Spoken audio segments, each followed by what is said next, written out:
Hello, তো আজকে আরেকটা নতুন ভিডিও নিয়ে চলে এসে দেখতেই পাচ্ছ। আজকের এই নেক্সটেকের একটা রাউটার কনফিগার করে দেখাবো। কনফিগার বলতে আমি পাসওয়ার্ডটা যে শো করবো, মানে কি পাসওয়ার্ডে যে সেটা দেখবো। তো দেখতে পাচ্ছ আমি অ্যাডমিন দিয়ে এখানে লগ ইন করে নিচ্ছি। আইপি উপরে আমি দিয়ে দিচ্ছি গেটওয়ে আইপি। তো আইপি দেওয়ার পর এখানে ক্যাপচার দিয়ে দিচ্ছি। ক্যাপচার দিয়ে এখানে আমি লগ ইন করে নেবো। লগ ইন করার পর কি পাসওয়ার্ডে যে সেটা আমি দেখছি। কাস্টমার পাসওয়ার্ড ভুলে গেছে, তো পাসওয়ার্ডটা আমি দেখছি। দেখতেই পাচ্ছ এখানে আমি রাউটারের মডেল আইডি এটা। তো এখানে নেটে চলে যাবো। নেটে চলে যাওয়ার পর এখানে দেখতে পাচ্ছ কনফিগার। তো এখানে ওয়াইন যোনটা এসএসআইডি ওয়াইফাই পাসওয়ার্ড এখানেই থাকে।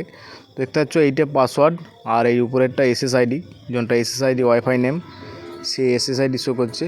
আমি আরেকবার স্টেপটা দেখিয়ে দিচ্ছি। দেখতেই পাচ্ছ প্রথমে রাউটার ঢোকার পর এখানে নেটে যাওয়ার